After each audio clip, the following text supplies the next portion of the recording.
Sejarah dan kemajuan Indonesia sangat dipengaruhi oleh pendudukan Jepang di negara ini. Meskipun Jepang berusaha membangun infrastruktur dan meningkatkan perekonomian, kebijakan mereka seringkali kejam dan eksploitatif, menyebabkan penderitaan bagi rakyat. Pendudukan Jepang juga menanamkan nasionalisme yang berujung pada perjuangan kemerdekaan Indonesia setelah Jepang menyerah kepada sekutu. Penjajahan di Indonesia bukanlah akhir, melainkan awal dari kisah bangsa Indonesia. Alat-alat yang diperoleh dari Jepang ditambah dengan ketidaktahuan dan penolakan terhadap kembalinya Belanda menjadi formula revolusi. Itu dibutuhkan waktu 4 tahun sebelum Indonesia dapat mewujudkan kemerdekaan yang dicita-citakan dari Jepang. Tidak ada yang membantah bahwa pendudukan adalah pengalaman yang positif. Namun dalam kasus Indonesia, pendudukan memberikan sebuah bangsa kemampuan untuk akhirnya bergerak melawan para penindas yang sesungguhnya. Pendudukan Jepang, seperti halnya di Asia Tenggara lainnya, memengaruhi dinamika politik Indonesia setelah 1945. Sangat mungkin bahwa periode 40 bulan yang signifikan itu lebih besar terjadi di Indonesia daripada di Burma dan Filipina. Kedua negara ini telah maju lebih jauh menuju otonomi dan pemerintahan sendiri di bawah pemerintahan kolonial barat daripada Hindia Belanda. Tentu saja, bukan kebetulan bahwa Jepang memberikan kemerdekaan kepada wilayah tersebut pada tahun 1943. Sebaliknya, di Indonesia, komitmen yang ketat untuk tidak mendapatkan kemerdekaan hanya muncul sebagai akibat dari perkembangan yang tidak menguntungkan dari Perang Pasifik pada akhir tahun 1944, ketika kemungkinan pendaratan sekutu di Indonesia muncul. Pemerintahan militer Jawa melakukan sesuatu untuk membantu revolusi nasionalis Indonesia berhasil baru pada bulan September tahun itu atas arahan Tokyo.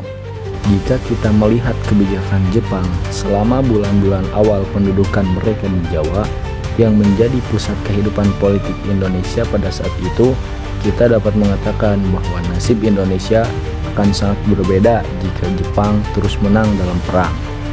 Selama pendudukan Jepang di Indonesia, Jepang membuat kebijakan dalam politik, ekonomi, dan sosial. Kebijakan yang diterapkan memiliki dampak signifikan terhadap kehidupan masyarakat. Masa ini menjadi periode yang sangat berpengaruh dalam sejarah bangsa Indonesia. Meskipun berlangsung singkat, hanya 3,5 tahun, pendudukan Jepang meninggalkan jejak kelam akibat kekejaman yang dilakukan tanpa memperhatikan kemanusiaan. Setelah resmi menguasai Indonesia, Jepang segera menerapkan berbagai kebijakan untuk mengatur masyarakat. Salah satu langkah penting adalah pengenalan bahasa Indonesia sebagai bahasa pengantar, menggantikan penggunaan bahasa Belanda yang bertujuan untuk memperkuat identitas nasional dan mengurangi pengaruh kolonial. Kebijakan-kebijakan Jepang menimbulkan penderitaan besar bagi rakyat Indonesia, namun juga memberi celah bagi pergerakan nasional untuk mempersiapkan jalan menuju kemerdekaan. Kebijakan pendudukan Jepang di Indonesia membawa dampak bagi rakyat Indonesia baik positif maupun negatif.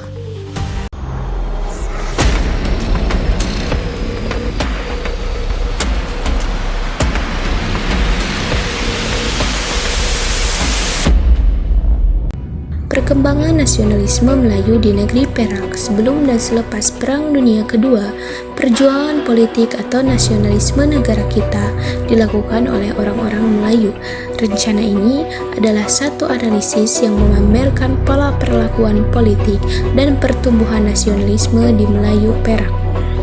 Nasionalisme merupakan suatu konsep yang memamerkan ciri-ciri pemikiran dan tindakan politik. Beberapa orang penulis dan sarjana barat pernah membicarakan konsep ini, seperti Cohen, Sapir, Smith, dan Carr.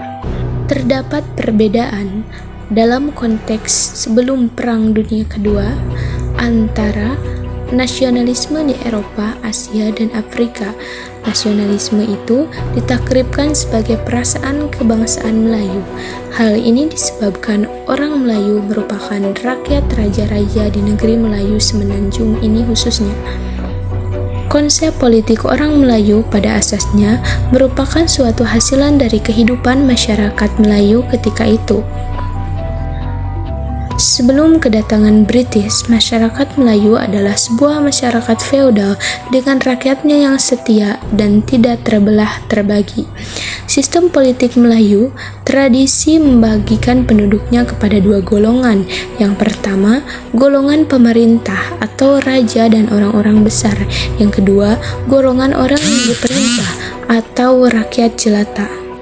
British meneruskan pengelompokan dan jurang itu dengan membudayakan pendidikan Inggris yang dilengkapi dengan nilai-nilai Barat. Kebiasaannya, anak raja dan bangsawan Melayu bekerja dalam penghidmatan awam. Proses pembudayaan Barat ini dilakukan dengan penumbuhan Maktab Melayu Kuala Kangsar pada tahun 1905. Kehadiran sekolah maktab dan madrasah ini menjadi penggerak cepat kepada perpaduan orang Melayu. Dalam tahun 1920 sampai 1930, kesadaran orang Melayu yang digerak oleh pendidikan dan persuratan telah menajamkan lagi kesadaran mereka dengan kemelesetan ekonomi dan ancaman kuasa politik yang menyebar dan kesadaran dan maruah orang-orang Melayu.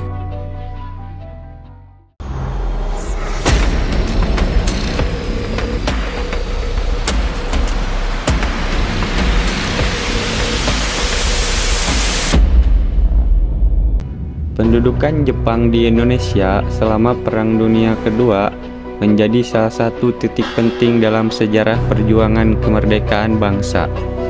Pada tahun 1942, Jepang berhasil merebut Hindia Belanda dari tangan kolonial Belanda. Kedatangan mereka awalnya disambut sebagai harapan baru oleh rakyat Indonesia yang mengira Jepang akan memberikan kemerdekaan. Namun, kenyataannya, Jepang justru menjadikan Indonesia sebagai wilayah jajahan militer mereka. Meskipun demikian, pendudukan Jepang membawa dampak besar terhadap pergerakan nasionalisme Indonesia. Jepang membentuk berbagai organisasi, termasuk PETA atau Pembela Tanah Air, yang melatih para pemuda dalam kemiliteran. Selain itu, para pemimpin nasionalis seperti Soekarno dan Muhammad Hatta memanfaatkan situasi ini untuk memperkuat gerakan kemerdekaan. Di bawah kekuasaan Jepang, rakyat Indonesia mengalami peningkatan kesadaran politik dan semangat nasionalisme. Jepang juga memberi kesempatan bagi orang Indonesia untuk terlibat dalam administrasi pemerintahan, yang kemudian menjadi bakal penting setelah kemerdekaan. Namun, pada akhirnya, kekalahan Jepang dalam Perang Dunia Kedua menciptakan kekosongan kekuasaan. Situasi ini menjadi peluang emas bagi bangsa Indonesia untuk merebut kemerdekaan.